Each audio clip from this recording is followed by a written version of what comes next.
We are continuing to follow breaking news for you this morning at 6:30 from Detroit, where now school closings are coming in, more school closings because of another round of teacher sickouts. And that does top our news right now at this half hour for a second day in a row, in fact. Yes, it is. Right now we're up to 82 schools that are closed, and they continue to keep coming in. The complete list is going to be scrolling at the bottom of your screen. It'll continue to update. Also at clickondetroit.com, you can find the full list as well. We are at 82 right now, but on Monday, more than 90 schools had closed. And this is all after news that the teachers would not be paid after June because the district would run out of money. Later today, a committee in Lansing is going to hold new talks on a possible fix for the district's funding.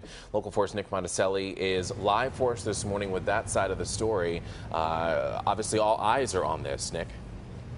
You know, here in Detroit and in Lansing, Evrod, the House Appropriations Committee actually will be discussing this, a $720 million bill package that would essentially save DPS. And then later today, here in front of the Fisher Building, another rally beginning at 10 o'clock in the morning. But before any money comes to DPS, even the teachers who are calling in sick, essentially striking, are saying there needs to be an audit of the entire system. For teachers, this is not a policy issue, it's a livelihood issue. We know where our money should go, but if it's not there, we can't take care of our lives. The Detroit public school system is out of cash and cannot pay teachers after June 30th, and 2/3 of teachers opted to have their paychecks spread across the entire year. In response, the teachers union called for a sick-out and closed 94 of the district's 97 schools. A solution, a $720 million bailout bill, will be discussed in the House Appropriations Committee today. The Senate has already approved it. But first, teachers say an audit is necessary. But before you give us any more money, we'd like to know where the money went to. There was a $48 million boost from Lansing last month. Judge Stephen Rhodes says he never promised that money would cover the entire year. The teachers say they no longer trust the system. We were sure that they were going to be covered, so I don't know if it was a miscalculation. I don't know what happened. And now there is a secondary issue. The district is only allowed 6 lost days of instructions. Yesterday was the 7th.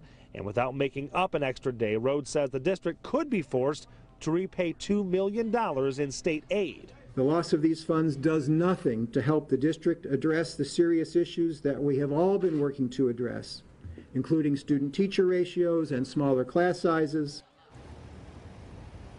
So back out here live again, there will be a rally at 10 o'clock this morning, and the number of schools closed continues to grow. Again, the number is now at 82. There are only 97 schools in the district, so there are only 15 schools open as of right now. And of course, again, that number will continue to change. And many have asked, what is the feeling? What's the temperature in Lansing of all this? Many lawmakers are not happy about these sickouts. In fact, the House Speaker yesterday called these teachers egotistical.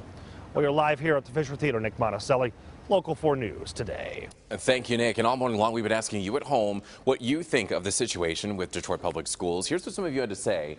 Our Facebook friend Holly said, these poor kids, I understand that teachers need to get paid, but what about these kids with no education? Are all these kids from the district going to be held back because they did not meet the state requirements to pass the grade that they're currently in? That is a very good question. Checking with another one of our Facebook friends here, they say solidarity with union teachers. So some very interesting opposition there to this whole situation. We do want to hear from you, so go to our Local 4 Facebook page, post your comment there, or you can tweet us using our hashtag Local4Today. And as always, we do have the complete list of schools that are closed and complete coverage of the sickouts and the continuing turmoil at DPS. Just go to clickondetroit.com.